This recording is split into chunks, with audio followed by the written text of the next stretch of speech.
Hello and welcome back to How Would You Handle That? Coaching conversations between myself, Teresa Norton of StarMaker, and my dear esteemed colleague and friend, Ricky Nowak of Ricky Nowak Coaching.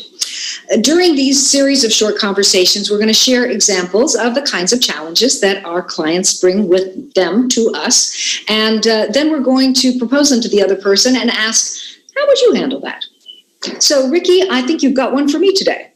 I sure do, and I'd love to know how you're going to handle this one. So a client of mine is a GM of a top accounting firm. He is experiencing severe anxiety about trying to lead with the same level of excellence as he did before COVID. But he feels he can't deliver on outcomes or keep up with the pressure. There's no precedence or empirical evidence to show him what to do or even tell him what to do anywhere. So, and it becomes obvious in discussion that he has to come to peace with either being perfect or imperfect or realistic. How would you handle that? Okay. Well, Ricky, my background's in theater. I approach my coaching the same way I approach working with actors as a theater director. So when I first engage with a client, I'm looking at what they bring to the role. Right? I want to understand what is natural for them so that we can see the gap between what is instinctive in them and what the role demands. So I find that the Workplace Big Five psychometric is an invaluable tool to me for exploring that. If you're not familiar with the five-factor model, it basically was created by academics as a response to things like Myers-Briggs and DISC, which are based on a Jungian theory of personality. This was robustly researched, and hundreds and thousands of people have answered the same sorts of questions, and it doesn't tell you what type of person you are. It looks at about 32, I think, individual personality traits that fall under 5 super traits. And those super traits are the need for stability, which is how you respond to stress, extroversion, which is the degree to which you are energized or drained by the kinds of stimulation that humans create around you. Originality, what's your appetite for change? Accommodation, do you most likely defer or challenge or fall somewhere in the middle there in terms of your responses during conflict? And consolidation, which looks at the degree to which you are able to focus on goals. How easily you're distracted. So listening to this, I would say, it sounds to me like your guy probably has, you mentioned anxiety, maybe he's a bit high on worry, probably perfectionism, sounds like it might be something that's important to him, and maybe skepticism, because he is thinking that outcomes are probably not going to be everything that he desires them to be. I look at a timeline often.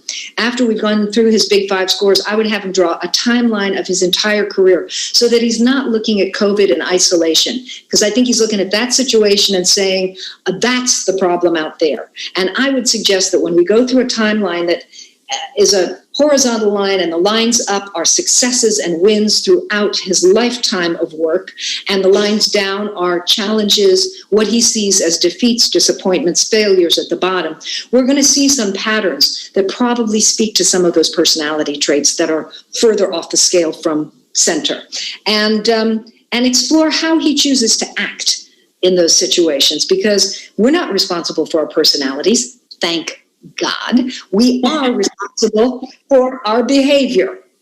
So, it's about choosing how you act. The worry and skepticism, I think the thing to be considering with that is, what effect is that having on his team? What kind of language is he using when he's talking to them about what's going on and how they're going to be facing problems? I go back to the world of improv theater for that and look at that yes and versus yes but language. And in fact, my son, who's my business partner, and I have come up with a template that sort of takes statements like that's not going to work and twists them so that they're more solutions focused. So it might be, how could we make that work? Or I don't like that idea. It could be something like, that's an idea I haven't heard before. Help me understand how it would work. So it stays in the solution, and it allows teams to feel more engaged and more cared for and valued.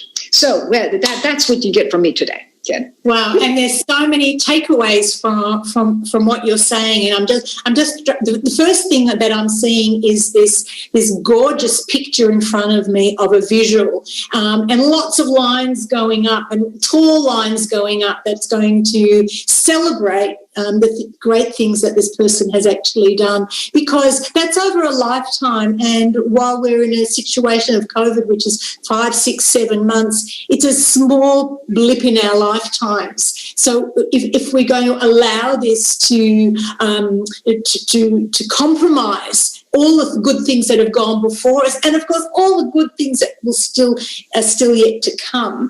Right.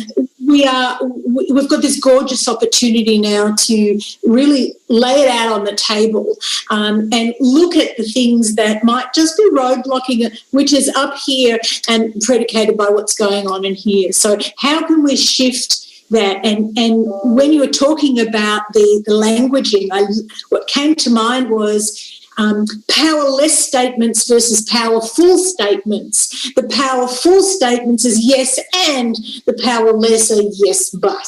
Absolutely. And the simple shift of powerful as opposed to things that will make us worry, make us more sceptical just because we haven't yet articulated it, and it's ruminating in our head, and we've got that judge going on, and we've got someone else banging in our head saying other things. We have to take responsibility for the language in our head, and of course the language, body language and language that comes out. So I loved what you've given us. There's heaps and heaps in there today. Right. And I just have to interject here that workplace Big Five is really the starting place for me for investigating that timeline. It's really very helpful. I think that's a great place to start, because the starting point is often the clumsiest part, and if we get that right, we're on a roll. So look, thank you so much for that, Jill. A lot to take in a short amount of time, but you'll find those nuggets are already in there, and that's what we love. We love to share our experience of working with each other and working with leaders as a way to learn and get better and learn from each other. Our approaches, of course, are different from one another, and our results are different, and we're very happy with the way in which we can share our outcomes and continually augment the results. And the way you might do this might be very different, and we celebrate that with you, as long as you celebrate the way that you can do it authentically for you, because we're not here to give you advice. In fact, today is not about giving you advice at all. It's just helping you with more tools or ideas to help you resolve some of the challenges that you might be having. So we encourage you to join in the conversation. Let us know what you're doing.